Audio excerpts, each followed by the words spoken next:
जय जय रघुवीर समर्थ, गणाधीश जो ईश सर्वा गुणांचा, मुळारंभ आरंभ तो निर्गुणाचा.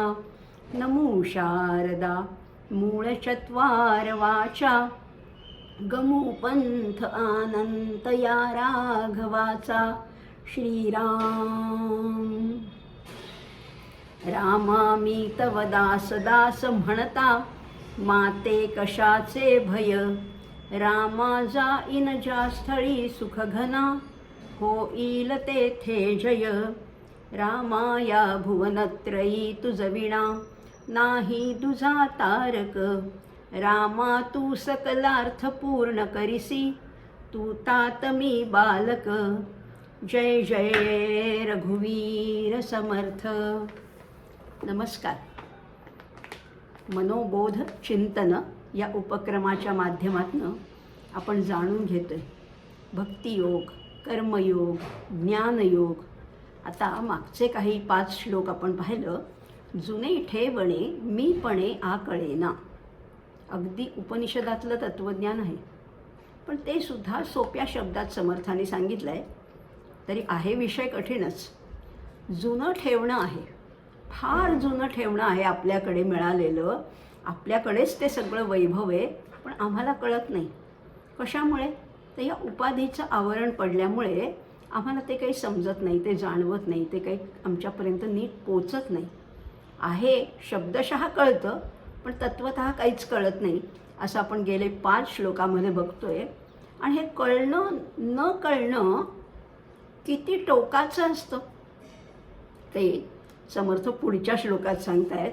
अशी जी अज्ञानी माणसं आहेत त्यांना आपल्याला कळत नाही हेही कळत नाही, इतकी टोकाची असतात. आणि म्हणून समर्थ आपल्याला सांगतायत कळेना कळेना.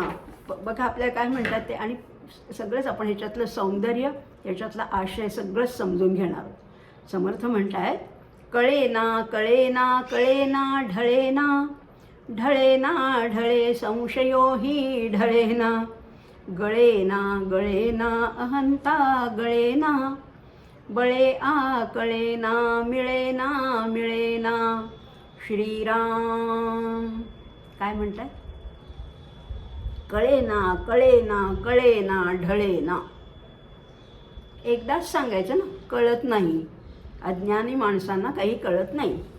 कळेना म्हटलं असतं तर आम्हाला कळलं असतं, पण तेवढंच नाही आहे ना. आम्हाला कळत नाही हेही आम्हाला कळत नाही, आणि म्हणून 3दा म्हटलेलं आहे.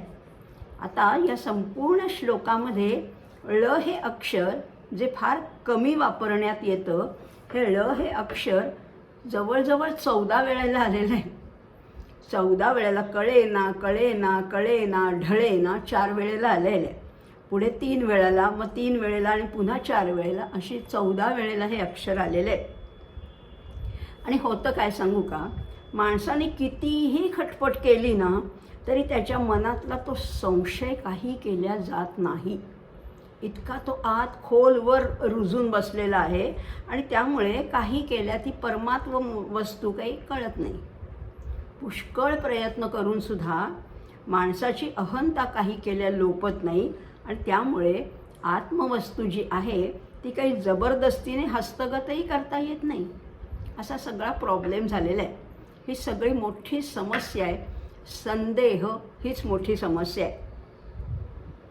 आणि खरं सांगू का, अध्यात्मात काय आवश्यक आहे तर सगळ्यात महत्त्वाचं म्हणजे श्रद्धा आवश्यक आहे. श्रद्धावान लभते ज्ञानम. ज्याच्याकडे श्रद्धा आहे त्याला जरूर ज्ञान निश्चितपणाने मिळतं.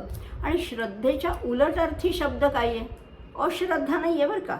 श्रद्धेच्या उलट अर्थी शब्द अश्रद्धा नसून तो आहे संशय. संशय. आणि श्रद्धेमुळे काय होतं तर सद्वस्तूचं ज्ञान होतं, आणि संशयामुळे ते ज्ञान किंवा ती सद्वस्तूच आपल्यापासून आणखीन आणखीन आणखीन दूर जाते.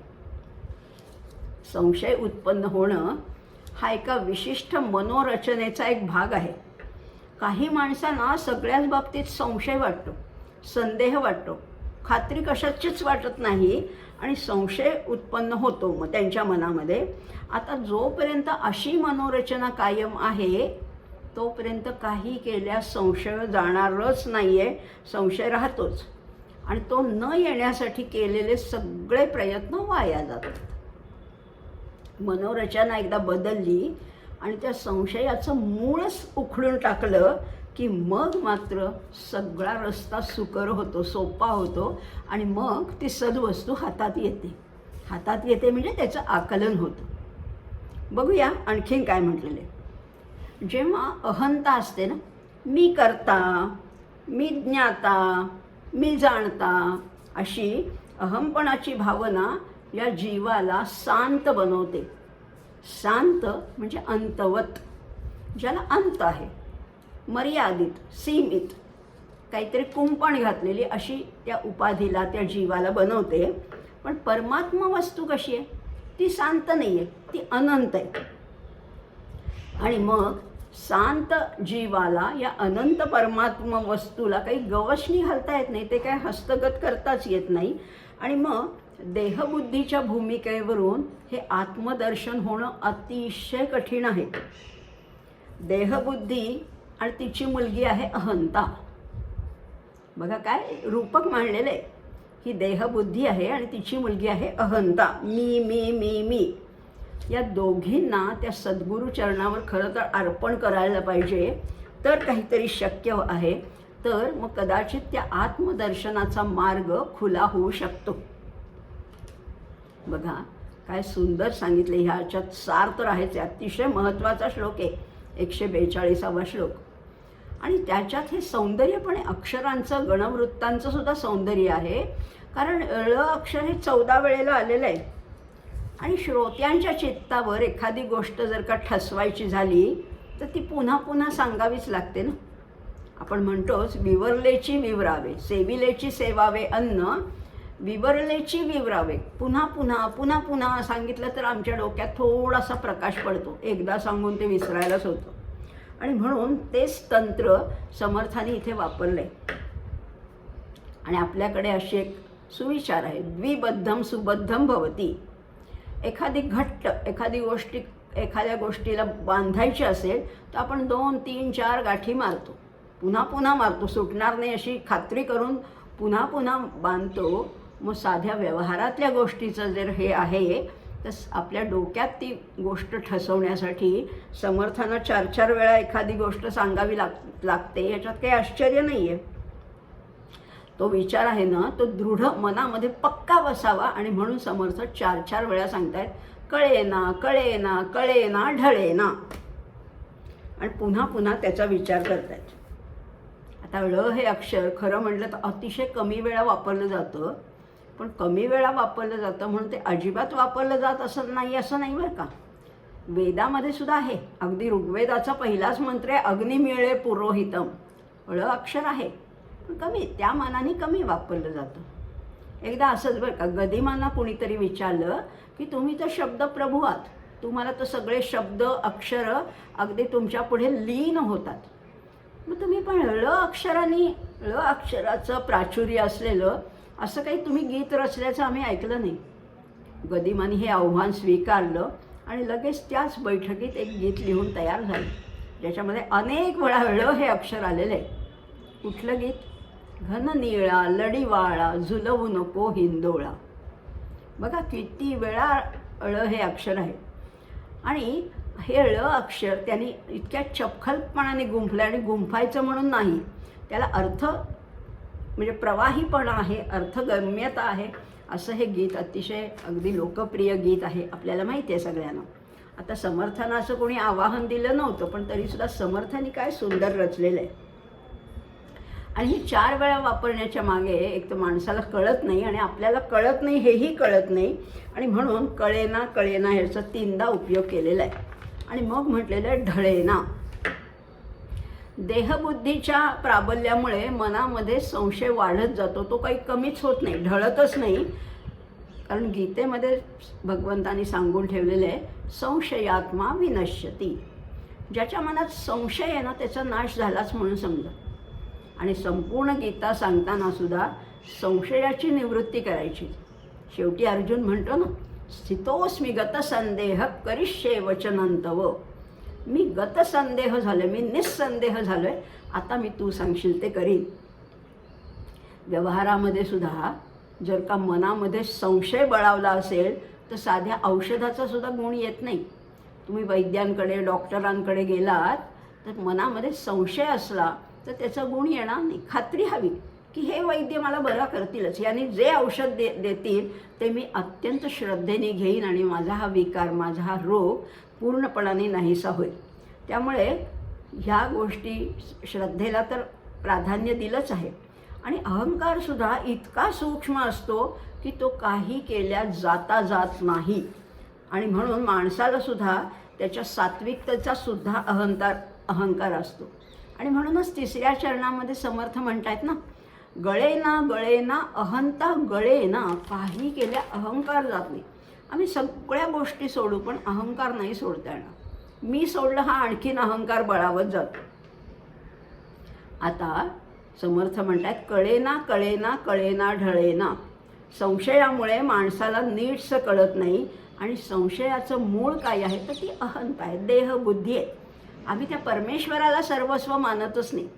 त्यांनी आम्हाला बुद्धी दिली, तो हा सगळा करता करविता आहे हे आम्हाला आधी पटतच नाही. आपली विद्वत्ता म्हणा, बुद्धिमत्ता म्हणा, निर्णय कौशल्य म्हणा, चातुर्य म्हणा, वक्तृत्व म्हणा, आकलनशक्ती, स्मरणशक्ती, कार्यकुशलता यावर माणसाचा फार विश्वास असतो. मी शहाणा आहे, मला सगळं येतं, हा फार विश्वास असतो. आणि त्यामुळे आपल्याला जे वाटतंय तेच बरोबर वाटायला लागतं, तेच योग्य आहे. मी सांगतोय ना, मी सांगतो ते बरोबरच आहे असं वाटायला लागतं. पण ह्याच्यापेक्षा वेगळंही मत असू शकतं, याच्यापेक्षा दुसरीही गोष्ट बरोबर असू शकते. हे काही केल्या पटत नाही. आणि म्हणून पुढे म्हटलेलं आहे ढळे ना ढळे संशयो तो ढळे ना. आता चौथ्या चरणात काय म्हटलेलं आहे, चौथा चरण पण फार महत्त्वाचं आहे. बळे आकळेना मिळेना मिळेना. ते काही आकलनच होत नाही. जबरदस्ती करून ही आकलन होण्याची गोष्टच नाही आहे. आत्मज्ञान हे स्वसंवेद्य आहे. आणि म्हणून हे सत्याचं ज्ञान होण्यासाठी या बुद्धीचा तो धसमुसळा हट्ट इथे उपयोगी पडतच नाही. मी बुद्धिमान आहे, मला एवढ्या एवढ्या पदव्या आहेत, मी एवढे ग्रंथ वाचलेले आहेत, हे उपयोगी नाही पडत तिथे. त्यामुळे हा धसमुसळा हट्ट आहे तोही तिथे कुचकामी ठरतो. मग बुद्धीला या भावनेचं, तर्काला थोरांच्या मान्यतेचं आणि विवेकाला विश्वासाचं खरं तर पाठबळ असायला हवं, नाही का? आणि तरच सत्य हित यथार्थपणाने समजणारे. अन्यथा प्रयोगावारी चाचपडत वैतागत जीवन कंठावं लागतं. जबरदस्तीने काही आत्मज्ञान मिळत नाही, जबरदस्तीने काहीच मिळत नाही. दासबोधामध्ये तर समर्थांनी सांगूनच ठेवलेलं आहे, देहबुद्धी केली बळकट आणि ब्रह्म पाहो गेला धीट, तो दृश्याने रोधिली वाट परब्रह्माची. किंवा आणखीन एका ठिकाणी उपहासाने म्हटलेलं आहे की जोपर्यंत तुम्ही त्या उपाधीतनं, त्या प्रपंचातनं बाहेर पडत नाही तोपर्यंत परमार्थ कसा साधणार.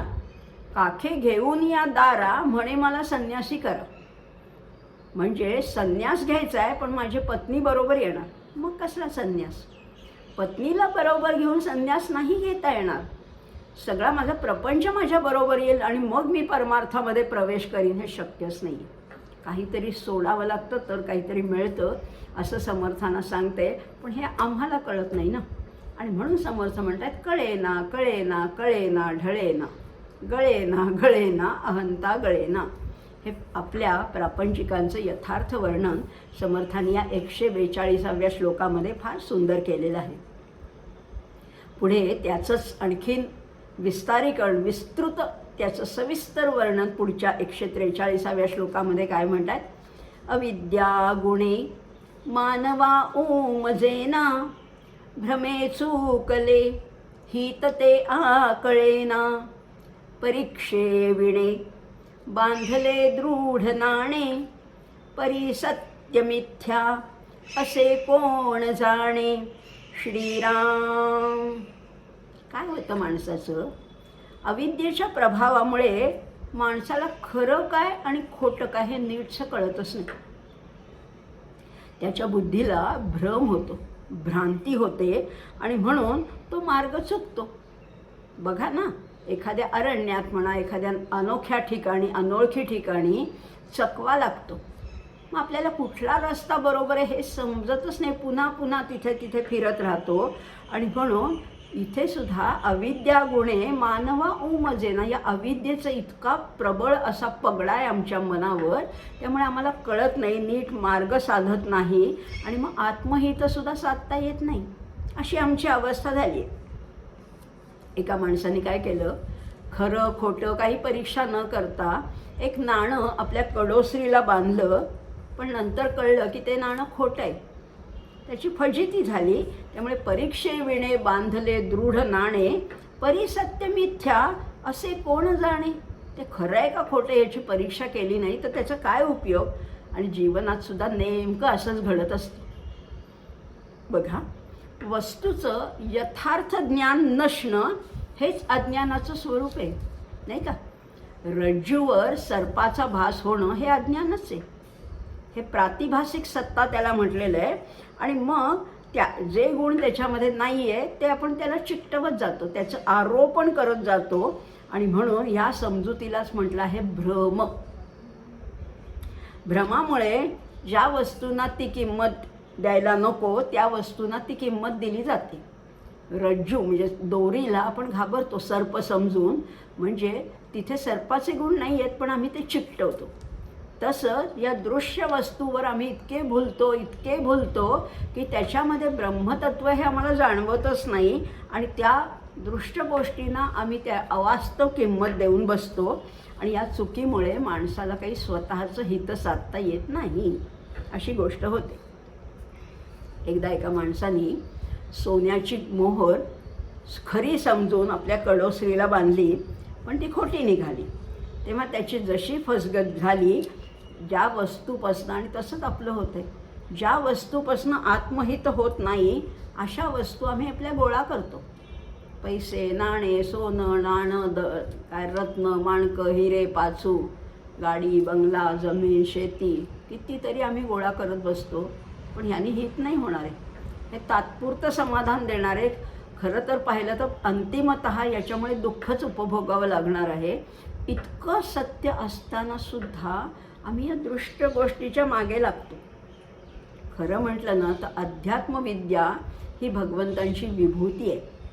भगवंतांनी सांगून ठेवलेले गीतेच्या 10व्या अध्यायामध्ये की अध्यात्मविद्या विद्यानाम, सगळ्या विद्यामध्ये अध्यात्मविद्या श्रेष्ठ आहे असं सांगितलं आहे. आणि ही अध्यात्मविद्या आत्मसात केली तर माणसाचं जीवन आमूलाग्र बदलू शकतं, पूर्णपणाने त्याचं बदलू शकतं. आणि ह्या ज्या बाकीच्या विद्या आहेत ना, भौतिक विद्या आहेत किंवा ज्याला समर्थ आमचे पोटभरीच्या विद्या म्हणतायत, त्याने पोट भरेल, त्याच्यामुळे पैसा मिळेल, 2 वेळेला जेवायला मिळेल, पण त्याच्या वृत्तीत काही बदल होणार नाही. वृत्ती उलट अहंकार वाढायला लागेल. जे अति पैसा मिळाला तर अहंकार वाढेल. पण अध्यात्मविद्येचं तसं होत नाही. अध्यात्मविद्या आत्मसात केली तर वृत्ती इतकी शांत, इतकी समाधानी, इतकी प्रसन्न होत जाते असं म्हटलेलं आहे. आणि म्हणून ह्या भौतिक विद्यांना आमचे संत अविद्या म्हणतात. कारण भौतिकातल्या प्रावीण्याने अहंकार वाढत जातो. एखादा चित्रकार असेल, शिल्पकार असेल, एखादा वक्ता असेल, स्वतःवरच इतका प्रसन्न होतो, इतका खुश होतो आणि त्याच्यामुळे त्याचा अहंकार वाढत जातो. किंवा अत्यंत धनवान असेल तर तो अहंकार वाढत जातो. आणि मग होतं काय, तर तो प्रपंचामध्ये अधिक गुंतत जातो. आणि मनावर जर का रज आणि तमाचं आवरण असेल तर भौतिक विद्येचा या इंद्रियांच्या तृप्तीसाठी, विषय तृप्तीसाठी त्याचा दुरुपयोग सुद्धा होऊ शकतो. बघा ना, वैज्ञानिकांनी, संशोधकांनी दूरदर्शनचा शोध लावला. कशासाठी? सगळ्या जगाचं ज्ञान आपल्याला घर बसल्या मिळावं म्हणून. उद्देश चांगला होता, पण करतोय काय आपण? हे दूरदर्शन हे इडियट बॉक्स होऊन बसलेलं आहे. सवंग मनोरंजनाचं ते एक साधन होऊन बसलेलं आहे. आणि लोक त्याच्यात अडकतात आणि पुन्हा तेच एपिसोड बघत राहतात. हा त्या विद्येचा गैरवापर नाही का? आणि ही अविद्याच आहे. त्यामुळे देहबुद्धी हाच एक तर खरं मोठा भ्रम आहे. आणि या भ्रमामुळे काय होतं तर हितकारक गोष्टी नीटशा लक्षात येत नाहीत आणि ज्याच्यामुळे वासना वाढेल, बंधन वाढेल, अशाच गोष्टी आम्हाला हिताच्या वाटायला लागतात, नाही का? हा भ्रमाचा भयंकर परिणाम आहे. प्रत्येकाला खरं तर सुख हवं असतं, पण दुर्दैवाने होतं काय की माणूस सुखाच्या प्राप्तीसाठी त्या दुःखदायक गोष्टींवर अवलंबून राहतो.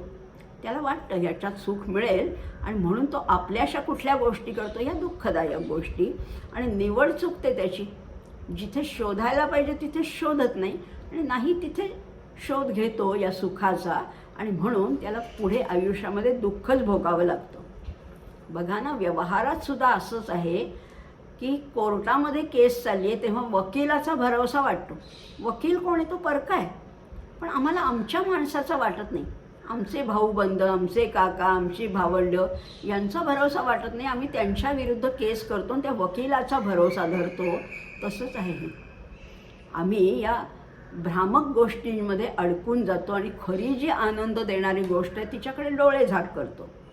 बघा, आम्हाला नातेवाईकांचा भरवसा वाटतो पण भगवंताचा वाटत नाही. खरं तो सखा सोयर आहे, त्यामुळे तूच माझी माता आहेस, तूच माझा पिता आहेस, सगळं खरं तर तूच आहेस हे जाणवतं. शब्दशः मी म्हणतो सुद्धा, मत्पिता रामचंद्र, माता रामो मत्पिता रामचंद्र, स्वामी रामो मत्सखा रामचंद्र, पण वागत नाही तसे. आम्ही त्या रामाला फक्त त्या फोटोमध्ये बंदिस्त करतो, पण तसं वागत नाही. त्याचा भरोसा आम्हाला अजूनही वाटत नाही. किंवा वृद्धाश्रमाची खात्री वाटते, पण आमच्या मुलाबाळांची आम्हाला खात्री वाटत नाही. हा वृद्धाश्रम चांगला आहे, तिथे चांगली सोय होते, डॉक्टर आहेत, औषध पाणी आहे, खायला प्यायला आहे, मनोरंजन आहे, असं म्हणतो, पण आम्हाला मुलाबाळांची खात्री वाटत नाही. म्हणजे खरं जवळचं आहे ते विसरतो आणि लांबच्या गोष्टी आम्ही पकडायला जातो. अहो, धृतराष्ट्राला नाही का दुर्योधनाचा भरोसा होता, पण श्रीकृष्णाचा नव्हता. तो परक्या गटातला आहे ना, शत्रू पक्षातला आहे, आणि म्हणून खरं हिताचं आहे ते आम्ही विसरतो. असंच म्हटलेलं आहे. माणसाला विषय सुखच खरं वाटतं, आत्मसुखावर त्याच्या तेवढी श्रद्धा नसते. खोटं नाणं जर व्यवहारात सुद्धा चालत नसेल तर भगवंताच्या दरबारात खरं तर कसं चालेल? खोटी नोट, खोटं नाणं समजा तुम्ही घेऊन गेलात बाजारात, तर तो दुकानदार म्हणतो हे नाही चालणार. मग भगवंताकडे चालेल असं वाटतं हे खोटं नाणं? नाहीच चालणार. आणि भ्रमामुळे खरं काय, खोटं काय, सार काय, असार काय, नित्य काय, अनित्य काय, याच्यातल्या सगळ्या सीमारेषा अस्पष्ट होत जातात. थिन लाईन असते, ती सुद्धा दिसत नाही. आणि ज्या वस्तू हिताच्या नाही आहेत त्याचाच नेमका संग्रह करण्यामध्ये माणसाला मोठं भूषण वाटतं. 2 बंगले आहेत, 4 गाड्या आहेत, बँकेमध्ये एवढा बॅलन्स आहे, याचंच मोठं भूषण वाटायला लागतं. आणि इंद्रियांच्या सुखासाठी मनुष्य अनित्य गोष्टींना कवटाळत बसतो. रोग आहे पण त्याचं दुःख जाणवत नाही. असा जो रोगी आहे तो रोगी काही बरा होण्यातला नाही, असं खरा वैद्य असतो तो सांगतो. म्हणजे आपलं कुठे चुकतं हे निदान कळायला तर पाहिजे, हे जाणवायला तर पाहिजे. मी चुकीच्या ठिकाणी शोध घेतोय हे माणसाला कळायला पाहिजे.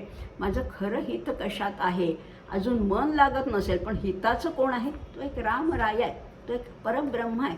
ते आत्मदर्शन घडलं तर सुख लाभेल हे निदान मनोमन पटायला तर पाहिजे. आणि बघा, शास्त्र कशाला म्हटलेलं आहे?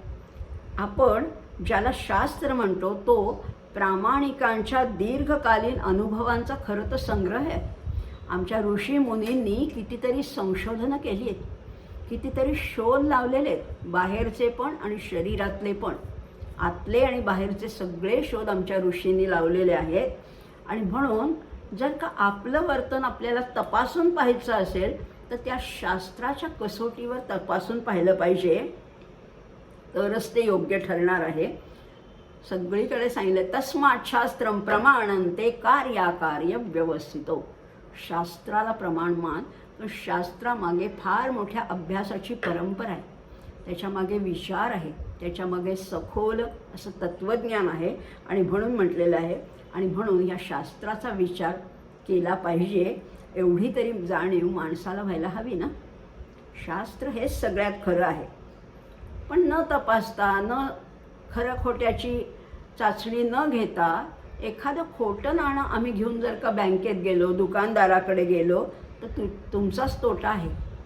बँकेमध्ये तुम्ही गेला तर ही खोटी नोट आहे असं बँक सगळ्यांना दाखवते आणि आपलीच नाचक्की होते तिथे. म्हणून असं खोटं नाणं कडोसरीला बांधूच नका. या दृश्य वस्तूच्या आहारी जाऊच नका. कारण बँकसुद्धा जर आडवे तिडवे प्रश्न विचारते आणि की नोट कुठनं मिळाली, तुम्हाला कुणी दिली, काय आहे त्याच्या मागचं सगळी परंपरा विचारायला लागते. मग आपल्याला अगदी लाजल्यासारखं होतं. म्हणून जर एवढं व्यवहारात जर होत असेल तर परमार्थात तर किती दक्षता पाहिजे, किती सजगता पाहिजे. आणि म्हणूनच पारखून घ्यायला पाहिजे. सगळं जे आहे ना ते सगळं पारखून घ्यायला पाहिजे. सत्य काय, मिथ्या काय हे जाणायला पाहिजे. जे मिथ्या आहे ते उमगत नाही आणि जे सत्य आहे ते आम्हाला पटत नाही. अशी आमची परिस्थिती झाली आहे. आणि मग त्याच्यातनं होतं काय, तर परिणामी आम्हाला हित काही लाभत नाही. म्हणून आम्ही सतत सावध राहिलं पाहिजे. परीक्षेविणे बांधले दृढ नाणे, परी सत्य मिथ्या असे कोण जाणे, असं समर्थ म्हणतात. त्याचा एकदा पुनर्विचार नक्कीच करायला पाहिजे, असा हा 143वा श्लोक सांगतो. पुढे समर्थ म्हणतायत, जगी पाहता साच ते काय आहे. काय म्हणतात बघा, साच सत्य काय आहे. जगी पाहता साच ते काय आहे, अति आदरे सत्य शोधून पाहे. पुढे पाहता पाहता देव जोडे, भ्रमे भ्रांती अज्ञान हे सर्व मोडे. श्रीराम. जगामध्ये खरं काय आहे याचा आधी विचार व्हायला हवा. अगदी मनापासनं अंतिम सत्याचा शोध घ्यायला हवा. अंतिम सत्य बरं का. काही सत्य असतात ना ती तात्पुरती असतात, पण काळाच्या कसोटीवर ती टिकत नाही. अंतिम सत्याचा शोध घ्यायला पाहिजे. असा शोध घेता घेता घेता घेता अखेरीला ईश्वर दर्शन घडतं.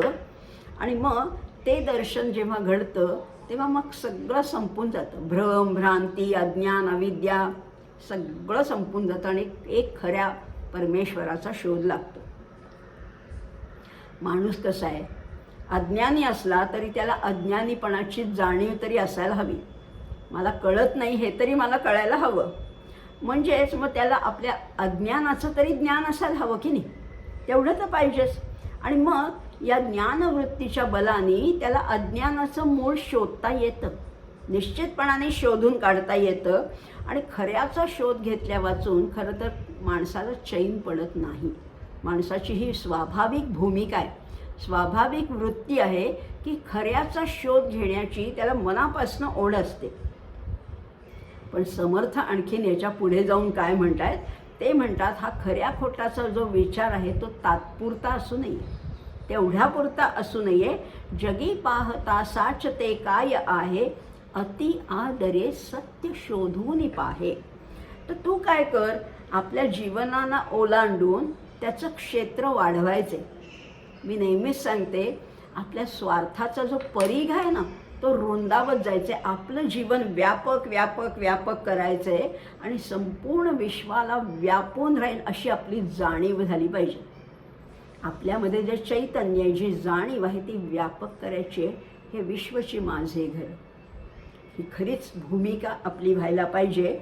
आणि मग आपल्या सकट संपूर्ण जीवनाचं म्हणा किंवा विश्वाचं म्हणा रहस्यच उलगडायला लागेल आणि मग ते जगाचं सत्यसुद्धा शोधून काढता येईल.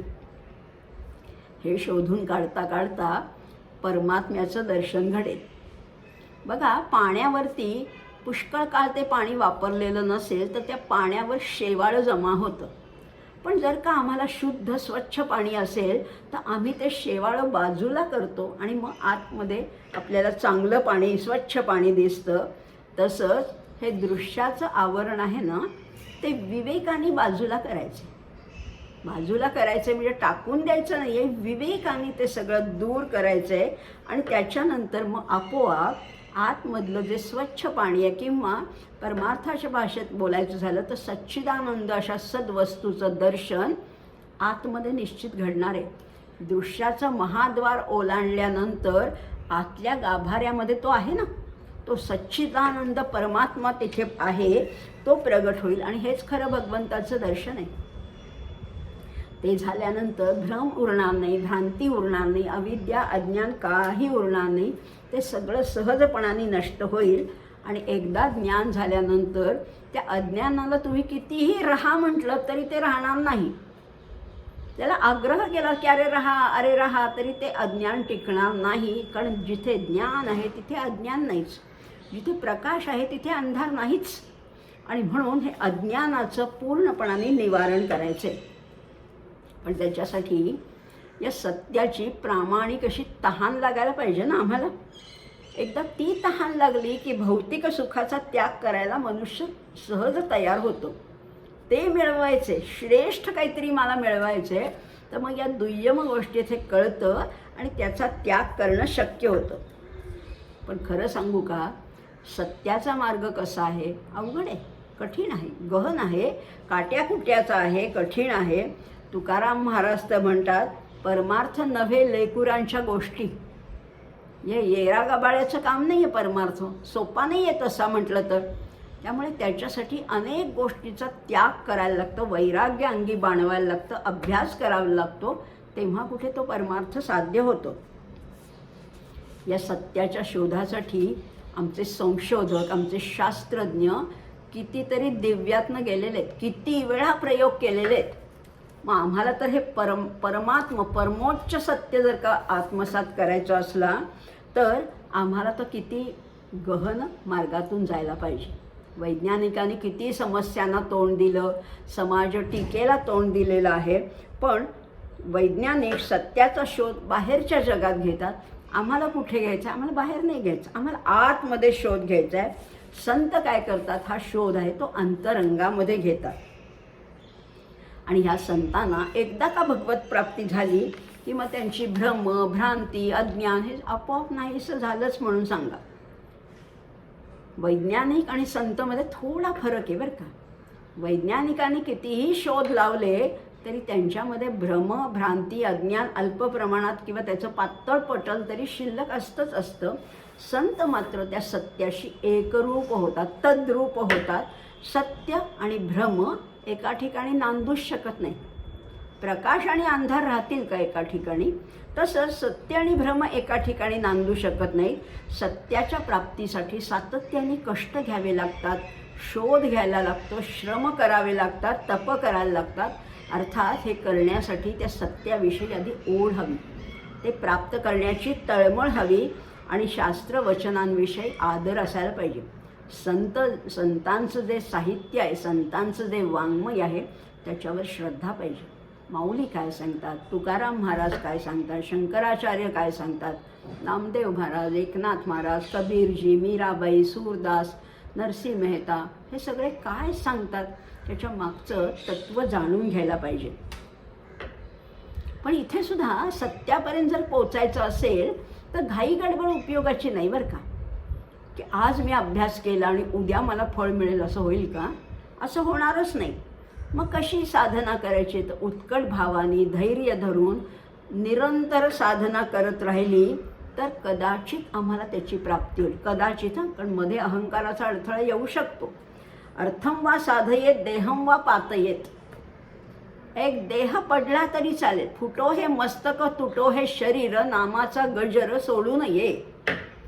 अहो हे मस्तक फुटलं तरी चालेल पण मी तो नाम सोडणार नाही, अशी जेव्हा वृत्ती होईल ना तेव्हा कदाचित ते परमात्म दर्शन घडून शकेल.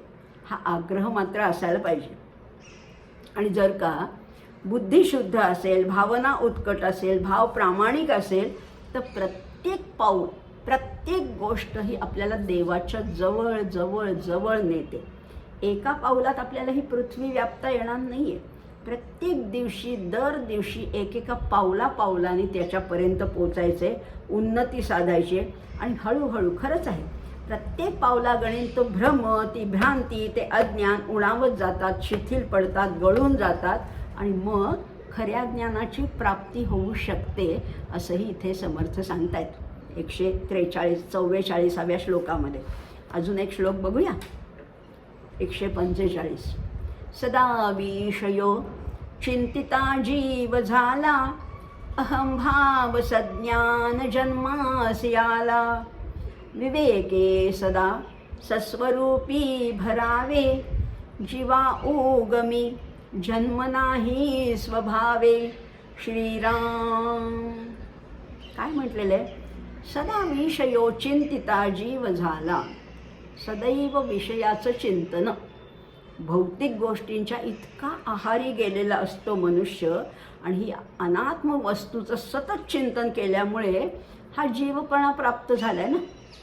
जन्माला आलो त्या वासनेच्या पोटी आलोय, त्यामुळे हा जीवपणा त्या विषयाच्या चिंतनामुळे मिळालेला आहे. आणि त्यामुळे बरोबर येतानाच जीव जन्माला येतानाच अज्ञान आणि अहंभाव घेऊनच आले आपल्याबरोबर. अहंभाव अज्ञान जन्मासी आला असं म्हटलेलं आहे. मग आता काय करायचं? विवेके सदा सस्वरूपी भरावे. आत्मानात्मविवेकाच्या योगामुळे या जीवाला सतत सतत त्या आत्मस्वरूपामध्ये लीन करून टाकायचे. आणि जीवा उगमी जन्म नाही स्वभावे. सस्वरूप जे आहे ते जीवाचं मूल स्थान आहे, तिथे जन्माचा संबंध नाही. सस्वरूपापाशी गेलो की पुन्हा त्या जन्ममृत्यूच्या फेऱ्यामध्ये अडकावं लागत नाही. तो 84चा फेरा तिथेच मोडतो, तिथेच थांबतो, तिथेच आटोपतो. मग पुढे मिळणार आहे तो केवळ कैवल्य प्राप्ती, परमपदाची प्राप्ती होणार आहे असं समर्थ सांगतात. जीवा उगमी जन्म नाही स्वभावे. पुन्हा जन्म नाही. पोचायचं आहे ना तिथपर्यंत. आपल्याला सगळ्यांना तिथपर्यंत जर का पोचायचं असेल तर समर्थांनी सांगितलेल्या मार्गावरून, या संतांच्या पदचिन्हावरून आपल्याला चालायला पाहिजे, नाही का? बघूया ना समर्थ काय म्हणतात. ही संपूर्ण ब्रह्मांडाची रचना आहे ना, या विश्वाची रचना. याच्यामध्ये दोनच गोष्टी आहेत, एक म्हणजे आत्म आणि एक म्हणजे अनात्म. आत्मवस्तू आणि अनात्म वस्तू या सगळ्याचा हा मिश्रण आहे, सगळ्याचा हा संयोग झालेला आहे. वास्तविक काय आहे तर आत्मवस्तू जी आहे ते फक्त आनंदाचं उगमस्थान आहे, आणि अनात्म वस्तू या दुःखाला कारणीभूत ठरतात. अगदी तुम्हाला ज्या गोष्टीत सुख वाटते, खाण्या पिण्यात, वस्त्रामध्ये, अलंकारामध्ये, गाडी बंगला, घरदार, शेती वाडी, सत्ता प्रसिद्धी, याच्यामध्ये सुख वाटते, या वास्तविक पाहिलं तर सगळ्या गोष्टी दुःख देणार आहेत अंतिमतः, परिणामतः. आणि म्हणून माणूस काय करतो, पण माणसाला हे समजत नाही, आणि चुकीच्या समजतीमुळे तो त्या अनात्म वस्तूच्या मागे लागतो. नुसताच मागे लागत नाही, त्याच्यात अडकतो, त्याच्यात गुंततो, त्याच्यामध्ये मनाने बांधला जातो. आणि म्हणूनच या अनात्म वस्तूंना विषय म्हटलेलं आहे. विषय म्हणजे विषयाशी संबंधित आहेत. विषयांच्या भोगामध्ये पराधीनता असते, नाही का? पराधीन असतात विषय भोगताना सुद्धा. ते सातत्याने मिळतील असं नाही. आज मला उत्तम भोजन मिळालं, उद्या तसं मिळालंच असं नाही. आज मला ह्या व्यक्तीचा सहवास पुरेपूर मिळाला, पण उद्या मिळेल असं नाही. प्रत्येक भोगामध्ये पराधीनता आहे, लाचारी आहे, दैन्य आहे. आणि म्हणून भोग भोगण्यासाठी त्या जीवाला दुसऱ्यावर अवलंबून राहावं लागतं, लाचारी पत्करावी लागते. एखाद्या व्यक्ती जर का हवीशी वाटत असेल तर त्याच्या पुढे पुढे करावं लागतं, त्याची खोटी स्तुतीसुद्धा करावी लागते. एखादी वस्तू, एखादा पदार्थ, एखादी व्यक्ती, याच्यासाठी आपण पराधीन होतो, परावलंबी होतो. आणि मग होतं काय, तर तो जीव संकुचित बनतो, मर्यादित बनतो, सीमित बनतो. आणि या आकुंचितपणाचं स्वरूप म्हणजेच आहे अज्ञान आणि अहंकार. सामान्य मनुष्य अगदी जन्माला येतानाच या अहंकाराचं बीज बरोबर घेऊन येतो, आणि त्या बीजाचा कधी वृक्ष होतो कळतच नाही. जन्माला येताना, गर्भावस्थेत असताना त्याला स्मरण असतं, मी कोण आहे, मी परमात्म स्वरूप आहे, मी परब्रह्माचा अंश आहे. सोहम सोहम सोहम म्हणत असतो. पण जन्माला आल्याबरोबर सुरू होतं कोहम कोहम. आणि मग तो कोहमचा जो नाद असा घुमायला लागतो. आणि मग मी म्हणजे कोणी, मी देह आहे, माझं हे नाव आहे, ही आई आहे, हे बाबा आहे, ती बहीण आहे, हा भाऊ आहे. असं करत करत आम्ही नाती जोडत जातो. शाळा, मित्र, कॉलेज, मैत्रिणी, पत्नी, मुलं सगळं वाढतच जातं. माझा व्यवसाय, माझं घर, माझं अमकं असं वाढतच जातं. आणि मग देहाची देहबुद्धी दृढ होत जाते, घट्ट होत जाते. आणि मग अज्ञानाची पार्श्वभूमीसुद्धा त्या प्रमाणात वाढत जाते. अज्ञान कुठे वास करतं? अज्ञानाचा वास आहे तो बुद्धीमध्ये. ती बुद्धी जेव्हा देहबुद्धी असते तेव्हा ती अतिशय आकुंचित असते, अतिशय बारीक बारीक लहान असते. आणि आकुंचितपणाला बाजूला सारल्याशिवाय हे ब्रह्मदर्शन शक्यच नाही आहे. आणि ब्रह्मदर्शन शब्द तरी किती वेगळा आहे बघा. ब्रह्म शब्द आपण वारंवार वापरतो, पण ब्रह्मच्या मागे भाव कुठला आहे? बृहत भाव आहे. बृहत म्हणजे मोठा, व्यापक, भूमा. ज्याच्यापेक्षा मोठं काहीच नाही ते भूमा तत्व तो आहे. आणि म्हणून तेच खरं तर सस्वरूप आहे. आणि मी सुद्धा तसाच आहे ना. मी सुद्धा व्यापक आहे, सूक्ष्म आहे. आणि म्हणून आकुंचितपणा जर का माझ्या उपाधीचा, माझ्या बुद्धीचा नाहीसा करायचा असेल तर त्याच्यासाठी अभ्यास हवा, विवेक हवा आणि वैराग्यसुद्धा हवं. विवेक आणि वैराग्य ह्या दोन गोष्टी अशा आहेत की त्याच्यामुळे ज्ञानाची प्राप्ती होऊ शकते. भगवंत सांगतात ना भगवद्गीतेमध्ये, अभ्यासेन तु कौंतेय वैराग्येण च गृह्यते. हे अभ्यासाने आणि वैराग्याने तुला शक्य होणार आहे. मग काय करायचं? विवेकाने त्या दृश्य गोष्टीतलं मन काढून घ्यायचं आणि वैराग्याने ते सूक्ष्म बनवायचे. आणि सूक्ष्म झालं की ते व्यापक होतं. ज्या प्रमाणात ते मन सूक्ष्म बनेल त्या प्रमाणात ते मन उत्कटतेने त्या भगवत चिंतन करायला लागतं. मन सूक्ष्म झालं की त्याला ही बुद्धी येते आणि मग तो चिंतन करायला लागतं. आणि चिंतन करता करता करता करता ते स्वतःच होऊन जातं, त्या आत्मस्वरूपामध्ये लीन होऊन जातं. आणि एकदा का ते मन नाहीसं झालं, मनाचं अमन झालं की मग त्या जीवाला अस्तित्वच उरत नाही. तो नाहीसाच होतो, असून नसल्यासारखा होतो. तो देवस्वरूपच होऊन जातो. आणि मग त्याला जन्म नाही का मरण नाही, दोन्ही नाही. त्या मृत्यूच्या, जन्ममृत्यूच्या फेऱ्यातनं तो चुकतो. तो त्याच्यातनं बाहेर पडतो, मुक्त होतो, कैवल्य पदाला जातो, परमपदाची प्राप्ती होते. शास्त्रामध्ये शरीराचे 4 स्तर सांगितलेत. एक आहे स्थूल शरीर, जे दिसतंय ना आपल्याला डोळ्यांनी, म्हणजे हे पंचभौतिक जे आहे किंवा 5 ज्ञानेंद्रिय आहेत, 5 कर्मेंद्रिय आहेत, यांनी ते बनलेलं आहे, हे स्थूल शरीर. सूक्ष्म शरीर कसं असतं? ते वासनात्मक असतं. म्हणजे अंतःकरण पंचक आहे, त्याच्यात मन आहे, बुद्धी आहे, चित्त आहे. आणि जे त्याला विषय चिंतन करायला आवडतं ते सूक्ष्म शरीर आहे. तिसरं आहे ते कारण शरीर आहे. जीवाचं आत्मस्वरूपाविषयीचं अज्ञान हेच तर कारण शरीर आहे. आणि महाकारण शरीर म्हणजे काय आहे? तर जीवाला त्या आत्मस्वरूपाविषयीचा संबंधीचा होणारा सोहम हा बोध, हे महाकारण शरीर आहे. कळलं आम्हाला, पण नीट नाही अजून कळलं. बघा, जीवदशेसाठी विषयचिंतन आवश्यक आहे. ज्या दर्जाचं विषयचिंतन असेल त्या त्या दर्जाचं शरीर आम्हाला प्राप्त होतं. आणि अशा प्रकारे जीव हा जन्म मरण्याच्या फेऱ्यात सापडतो. मृत्यूसमयी जी वासना प्रबळ असेल त्या वासनेच्या पोटी तसं तसं अनुकूल शरीर प्राप्त होत जातं. पण ह्या चक्रातनं आम्हाला मुक्ती पाहिजे असेल तर समर्थ म्हणतात की विवेकाने स्वस्वरूपाचं चिंतन करायला सांगतात. सोपं आहे. विषयचिंतनाची जागा आत्मचिंतनाने घ्यायची. गोंदवलेकर महाराज म्हणतात, या खिशातले पैसे काढून त्या खिशात ठेवायचे. सोपं नाही येऊ पडले. त्यामुळे आपल्या मूळ स्वरूपाचं चिंतन केलं की आपल्याला जन्ममृत्यू नाहीच हे लक्षात येतं. पहिल्यांदा ते लक्षात येतं. आणि मग जीवाचा उगम कुठे आहे? त्या निर्गुण अशा आत्मस्वरूपापाशी या जीवाचा खरं तर उगम आहे. स्थूल देह आणि सूक्ष्म देह याच्याशी तादात्म्य पावल्यामुळे ही सगळी जीवदशा प्राप्त झालेली आहे. आणि म्हणून आपल्याला जायचं आहे कुठे? उगमाकडे जायचं. बघा ना, गंगेने गोमुखाकडे जाणं म्हणजेच उगमाकडे जाणं आहे. करी सुख संवाद जो उगमाचा, जगी धन्य तो दास सर्वोत्तमाचा.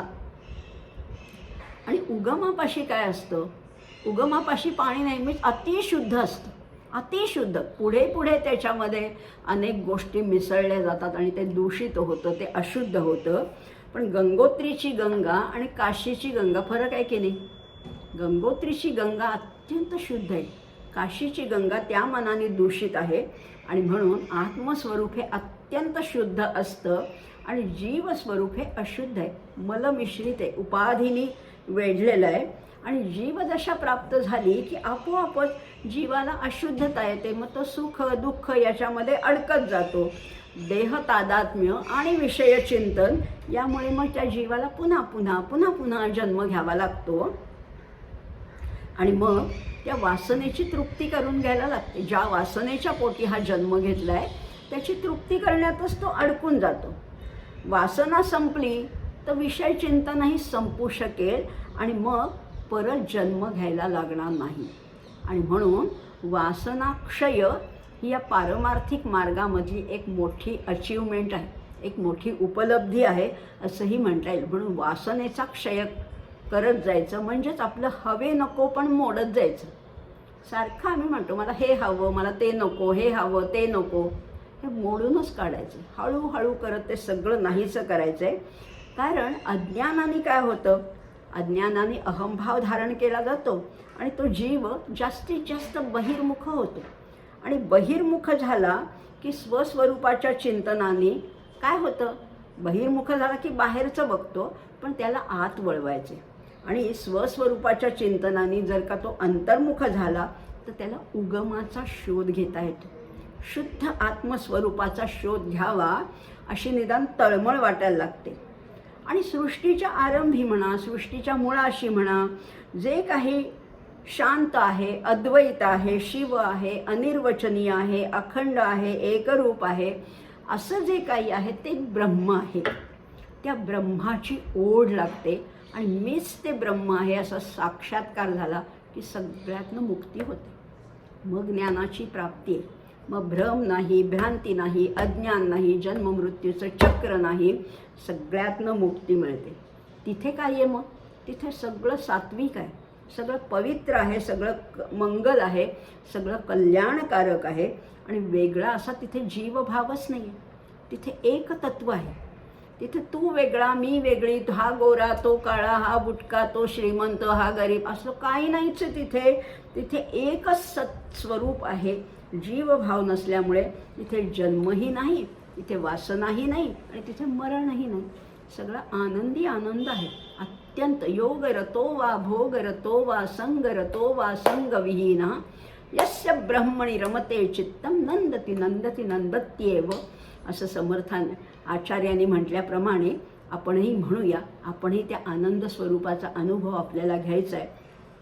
त्याच्यासाठी ही आवरणं, ही पुटं, हा जो मळ साठला आहे ना तो दूर करायचा आहे. हळूहळू क्रमाक्रमाने दिवसेंदिवस आपल्याला आपली उन्नती साधून घ्यायची आहे आणि त्या परमपदापर्यंत, त्या मुक्तीपर्यंत आपल्याला पोचायचं आहे.